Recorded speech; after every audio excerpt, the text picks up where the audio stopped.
Hey beautiful, have you considered subscribing to our channel? It helps us make quality content for you. Help us reach our goal of 1,000 subscribers. Jake stepped outside that morning, still groggy from sleep, rubbing his eyes as the warmth of the rising sun hit his skin. He stretched, ready to start his day, but as soon as his gaze landed on his car, his entire body locked up. His prized possession, the sleek black Dodge Challenger he had spent years saving for, was completely destroyed. A jagged line ran across the driver's side from the headlights to the rear bumper, the deep grooves in the paint glinting under the sunlight. The tires sagged, air hissing from fresh slashes. Shattered glass littered the pavement, the driver's side window reduced to a jagged hole. His breath came in quick, short bursts as he took slow, disbelieving steps toward the wreckage. His fingers twitched as he reached out to touch the hood, feeling the uneven scratches. And then he saw it. A piece of paper pinned beneath a windshield wiper fluttering in the breeze. Jake yanked it free and read the words scrawled in sharp, deliberate handwriting. Next time, learn to respect your neighbors. K. The paper crumpled in his tightening fist. His heart pounded against his ribs, his pulse deafening in his ears. His jaw clenched so tightly it hurt. He already knew who K was. Karen. The woman had been a thorn in his side from the moment he moved into the neighborhood 6 months ago. She carried herself like she owned the entire street, always watching, always judging. The first time they met, she hadn't even bothered introducing herself, just marched up to his driveway with an exaggerated sigh and a stiff, disapproving frown. I hope you don't plan on revving that thing every morning. Some of us actually have families and need peace and quiet. Jake had forced a polite smile, thinking she was just another nosy neighbor with too much time on her hands. But that was before the complaint started. First, she reported him to the HOA for excessive noise, even though his car was no louder than the trucks that rumbled through the neighborhood every morning. Then she started making snide comments about how single men with flashy cars didn't belong in a family-friendly environment. It was always something with her. The way she'd glare at him from her porch whenever he washed his car. The way she'd accidentally block his driveway with her SUV and act like it was no big deal. But this wasn't just passive-aggressive nonsense. This was deliberate. Jake took a slow, deep breath through his nose, forcing down the anger threatening to boil over. Storming over to Karen's house and screaming at her wouldn't fix anything. He needed proof. He needed to be smart. Still gripping the crumpled note, he turned his head, scanning the houses on the street.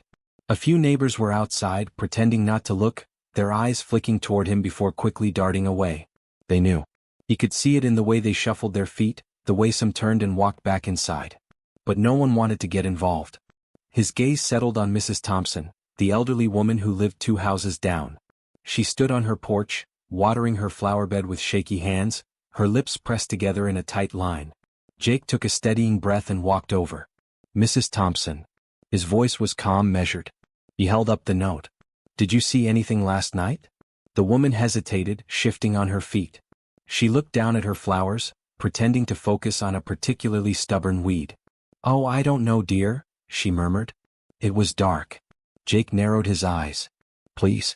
If you saw something, I need to know. A long pause stretched between them.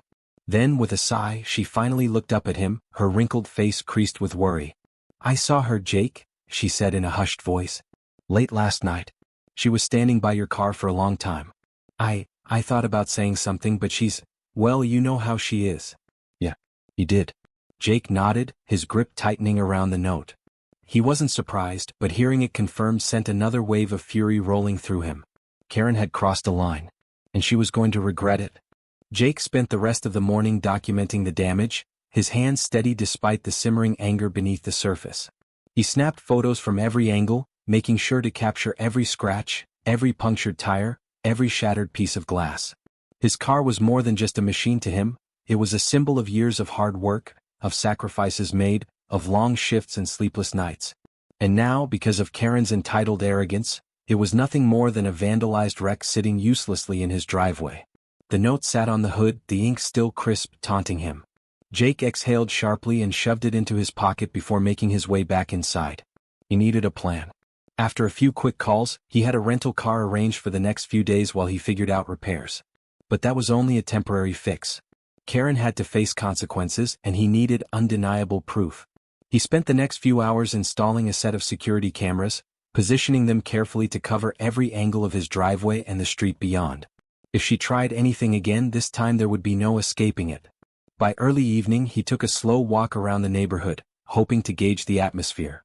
Karen's house loomed 2 doors down, her immaculately trimmed hedges standing like barriers. The curtains in her front window twitched and Jake smirked. She was watching. Of course she was. A few neighbors were outside, chatting in small clusters, their voices hushed when he approached. He could feel their unease, the way they glanced at him before quickly looking away. They knew what had happened. Whether out of fear or indifference, they weren't about to get involved. Except for one. Mrs. Thompson sat on her porch, a warm cup of tea balanced in her hands. When she saw Jake, she motioned him over, her expression tight with concern. "She's done things like this before, you know," she murmured, glancing toward Karen's house. Jake frowned. "What do you mean?" Mrs. Thompson sighed, setting her cup down. "Oh, little things mostly. Calling the city on people over the smallest infractions, making up noise complaints, spreading rumors. Last year she accused the Rodriguez kids of vandalizing her yard just because they walked past her driveway." Jake's jaw tightened. He wasn't surprised. "She thinks she's untouchable," Mrs. Thompson continued. "That she can do whatever she wants because no one will stop her." Jake nodded slowly. "That's about to change." That night he parked the rental car in the same spot where his Challenger had been wrecked. He made sure the security cameras were armed, the red recording light blinking steadily in the darkness. Then he waited. Hours passed. The street was quiet, the occasional flicker of a porch light or the distant hum of a passing car the only movement. Jake sat inside his house, his eyes flicking between the live feed on his laptop and the street beyond his window. He wasn't sure if Karen would be bold enough to try something again so soon. Then just past midnight a shadow moved. Jake's pulse quickened as he leaned in, watching the grainy black and white footage. A figure crept toward his driveway, pausing near the rental car. The street lamp overhead cast just enough light to make out the shape of a woman, short, stocky, with a familiar self-satisfied posture. "Karen." Jake watched as she pulled something from her pocket, a set of keys. She glanced around, her paranoia evident even in the shaky camera feed. Then, with slow, deliberate movements, she dragged the keys across the side of the car. Jake gritted his teeth but didn't move. Let her finish. She took her time, savoring the act. When she finally stepped back, admiring her handiwork, she smirked.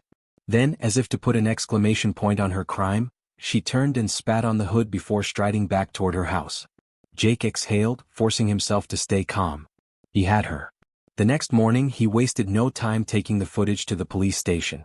The officer on duty, a tired-looking man in his 40s, watched the video with a neutral expression, occasionally jotting down notes. When it ended he sighed and leaned back. "Well, that's definitely vandalism," he admitted. "But she could still argue it's not clear enough to prove it was her." Jake stared. "Are you kidding me?" "You can see her face." The officer gave a slow, apologetic shrug. "She'll claim it was doctored. Or that she was just walking past and the damage was already there. Without clearer footage or a witness, it's her word against yours." Jake's hands curled into fists. Karen had played this game before, manipulating situations, bending the rules just enough to get away with it. "Then what am I supposed to do?" he asked, his voice measured but tense. The officer hesitated before leaning in slightly. "If you can get her to admit it, on record, that changes everything." Jake left the station with a new resolve. Direct confrontation wouldn't work. She would lie, twist the truth, make herself the victim. But if she thought she had won, if she thought he was defeated, she might just get cocky enough to slip up. He needed to set a trap. Jake spent the next 24 hours perfecting his plan. He knew Karen thrived on a sense of power. She needed to feel like she was winning, like she was untouchable. If he wanted her to slip up, he had to make her believe she had already won. The first step was acting defeated. That afternoon he walked outside, standing beside his rental car with an exaggerated sigh. He let his shoulders slump, ran a hand through his hair, and shook his head like a man at the end of his rope. The key scratches ran jagged along the side of the car, glinting under the sun. He muttered under his breath, just loud enough for anyone watching to hear. "Unbelievable. What's the point of even reporting this?" Then he pulled out his phone and pretended to make a call. "Yeah, insurance said it's my problem." "The cops?" "Useless. Nothing I can do." He paused as if listening, then let out a bitter laugh. "Yeah, well, I guess she wins." From the corner of his eye, he saw a curtain shift in Karen's window. She was watching. Hook set. That evening he took the bait further. He walked past her house slowly, hesitating like he wanted to say something but thought better of it.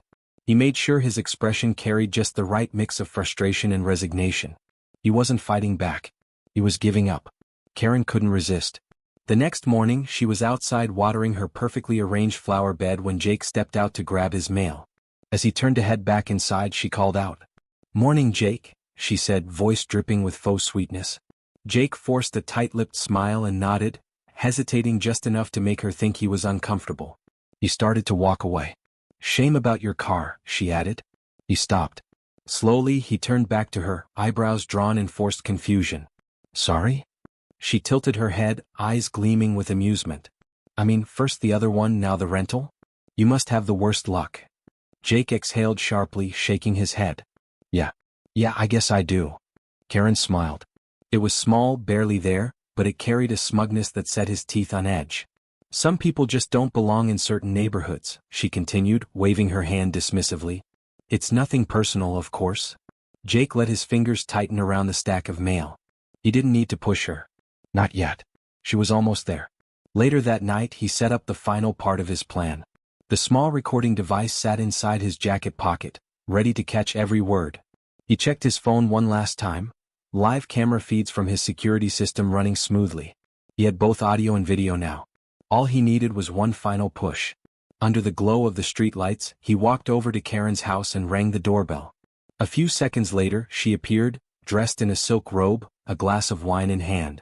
Well, she said, leaning against the doorframe. "To what do I owe this unexpected visit?" Jake forced a sheepish expression. "Look, Karen, I don't want any trouble. I just need to understand. Did I do something to upset you?" Karen studied him, savoring the moment. She was enjoying this, thinking he was here to grovel. "Upset me?" she repeated with a fake laugh. "Oh, Jake, don't be so dramatic." Jake sighed. "It's just, my car, the rental. I don't know what's going on, but it feels like someone's targeting me." Karen sipped her wine. "Maybe," she mused. "Or maybe it's just karma." Jake let his expression darken just slightly. "Karma?" Karen stepped closer, lowering her voice as if sharing a secret. "Jake, honey, some people just don't fit in. And when that happens, the universe has a way of correcting things." Jake nodded slowly. "I see." She smirked. "You're a smart guy. You'll figure it out." That was it. That was the moment. Jake took a step back, his own smirk forming. "Yeah," he said, voice cold. "I already have." And with that, he turned on his heel and walked away, leaving Karen frowning in her doorway, unaware that her little confession had just sealed her fate. The next morning, Jake woke with a sense of finality.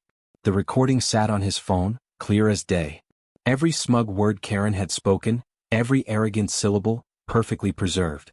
It was no longer just his word against hers. He had proof. And now, it was time to make sure she felt the weight of her own arrogance. He started by sending the recording to the police station, attaching it with a detailed formal complaint. He knew how these things worked. Before, they had been hesitant to act, but with a direct confession, there was no way they could ignore it. Now all he had to do was wait. But waiting wasn't enough. Karen had made her power plays in the shadows, behind sneaky glances and whispered accusations. She thrived on being untouchable, manipulating the rules just enough to evade consequences. But Jake wasn't going to let her slither away this time. He wanted everyone to see the truth. By noon, he had uploaded the recording online. It spread faster than he expected. A few local community groups picked it up first, then a neighborhood blog, then someone shared it to a wider audience. People who had been too afraid to speak up before suddenly found their voices. Comments poured in. Stories surfaced. "She accused my son of stealing her Amazon package last year. Cops got involved, but she had no proof. She got my friend's car towed for illegal parking. It was in front of their own house. She faked a dog attack to get someone's pet removed from the neighborhood." Jake read through them all, feeling a mixture of vindication and disgust. Karen had been a menace for years, hiding behind technicalities and her ability to intimidate people into silence. But now, her carefully built empire of control was crumbling. And she knew it. That evening, just as the sun dipped below the rooftops, Karen stormed down the sidewalk toward his house. Gone was the smug confidence, the sly amusement she usually carried. In its place was raw, burning rage. Jake had been expecting her. He stepped outside just as she reached his driveway, her face twisted in fury. "You," she spat, jabbing a finger at his chest. "You think you're clever, don't you? Jake raised an eyebrow. I think I'm just resourceful. Her eyes flared. Do you have any idea what you've done? Jake tilted his head, feigning confusion. Exposed the truth? Karen let out a sharp, humorless laugh. You think this is over? You think you've won? He folded his arms. I think the police might have something to say about that. As if on cue, 2 police cruisers turned onto the street, their lights flashing but sirens silent. They pulled up right in front of Jake's house and Karen took a step back, her confidence faltering for the first time. The officers stepped out, one of them the same cop Jake had spoken to before. His gaze settled on Karen and there was no hesitation this time. Karen Dawson? He asked. She swallowed hard. What? We need you to come with us, he said, his tone firm. You're being charged with vandalism and harassment. Karen's face went pale. That's ridiculous. You can't arrest me for that. I have rights. The officer remained unimpressed. And the people you've been tormenting don't? Jake watched as Karen floundered, her arrogance collapsing under the weight of reality. She turned to the small crowd that had gathered, neighbors standing on their porches, watching with a mix of satisfaction and curiosity. Are you all seriously okay with this? She shrieked, her voice rising. I've lived here for years. I keep this neighborhood in order. Without me, this place would fall apart. No one said a word. And that silence crushed her more than anything else. The officer stepped forward, pulling out a pair of handcuffs. Karen Dawson, you are under arrest. She turned to run. A desperate, last-ditch effort to escape what she had coming. But it was useless. The second officer blocked her path, and in moments her wrists were secured behind her back. Jake exhaled, feeling the tension leave his body as she was led toward the police car. Just before she was lowered into the back seat, Karen turned her head, fixing him with one last venomous glare. You think this is over? She hissed. Jake met her gaze, unshaken. I know it is. The door slammed shut and the car pulled away. The neighborhood was quiet for a long moment. Then, slowly, one of the neighbors, Mrs. Thompson, clapped. It was hesitant at first, then someone else joined in. And another. Soon, a ripple of applause moved through the street. A quiet, collective moment of relief. Have you considered subscribing to our channel? He just nodded, helps us make quality content and closed the door behind him. Help us reach our goal of 1,000 subscribers. Finally.